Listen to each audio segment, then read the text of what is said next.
Depuis l'annonce des mesures sociales prises par le chef de l'État, Faure Gnassingbé, le 24 décembre 2024, visant à accompagner les foyers en cette période festive, notamment par l'octroi d'une prime exceptionnelle de 60 000 FCFA aux fonctionnaires, retraités, forces armées togolaises, FAT, et enseignants du confessionnel, les réactions fusent. Si l'initiative est largement saluée dans un contexte marqué par la cherté de la vie, elle suscite également des critiques, notamment sur son caractère discriminatoire et son impact limité à long terme. Un geste salutaire dans un contexte de crise. Cette mesure sociale s'inscrit dans un contexte économique particulièrement tendu. La hausse des prix des produits de première nécessité et l'érosion continue du pouvoir d'achat ont fragilisé de nombreuses familles togolaises. Pour les fonctionnaires, bien que régulièrement rémunérés, les charges supplémentaires de fin d'année rendent difficile la satisfaction des besoins essentiels.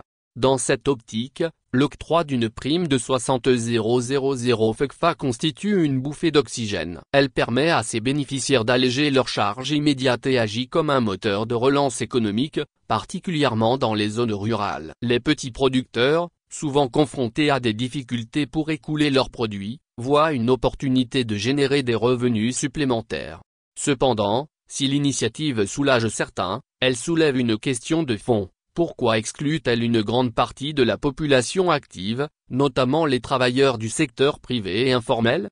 Une mesure restrictive et inégalitaire. L'un des reproches majeurs formulés à l'égard de cette décision est son champ d'application limité. En ciblant exclusivement les fonctionnaires, retraités, FAT et enseignants du confessionnel, elle laisse de côté les millions de travailleurs du secteur privé et informel. Ces derniers, pourtant nombreux et essentiels à l'économie nationale, contribuent largement aux recettes fiscales par le biais des impôts et des taxes. Cette inégalité de traitement crée un sentiment d'exclusion et d'injustice, particulièrement chez les acteurs du secteur informel. Ils ne bénéficient pas de filets de sécurité sociale ni de primes exceptionnelles, malgré leur contribution significative à la dynamique économique nationale. Pour certains observateurs, cette mesure risque d'amplifier les disparités sociales et de marginaliser davantage ces catégories souvent vulnérables. Une question sur la gestion des priorités budgétaires. Au-delà de la dimension sociale, cette décision soulève des interrogations sur sa faisabilité budgétaire. Estimée à 7,85 milliards FCFA, selon la porte-parole du gouvernement, Madame Yava Kouigan, cette dépense arrive dans un contexte de déficit budgétaire alarmant. Le dernier rapport de l'Observatoire de la gestion des finances publiques et togolaises, OGFIP Togo, révèle une dette publique atteignant 4,070 milliards FCFA.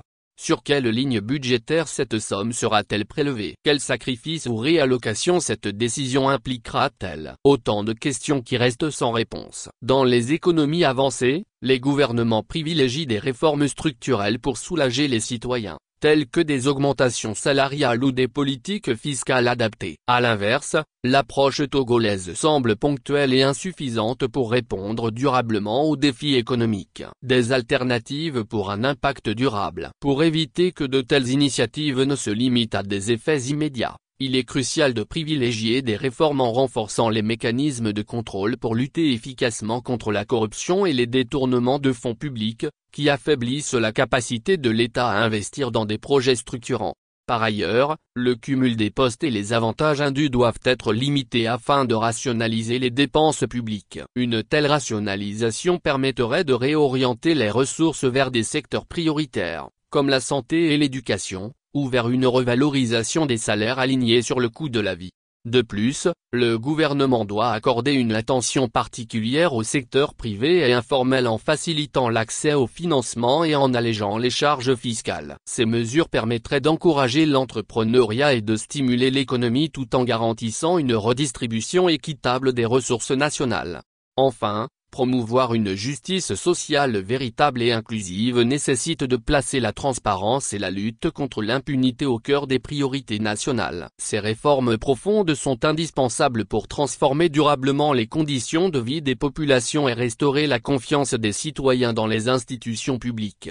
Cette mesure sociale, bien qu'applaudie pour son intention de soulager les ménages en cette période critique, met en lumière les défis plus larges auxquels le Togo est confronté. Elle reflète une gestion des priorités parfois mal adaptée aux réalités économiques et sociales. Tout en saluant l'initiative, il est impératif d'inviter le président Faure Gnassingbé à inscrire ses actions dans une vision plus large de justice sociale et de bonne gouvernance. Les solutions ne résident pas dans des mesures ponctuelles, mais dans des réformes inclusives capables de répondre durablement aux attentes des Togolais et de bâtir une économie résiliente.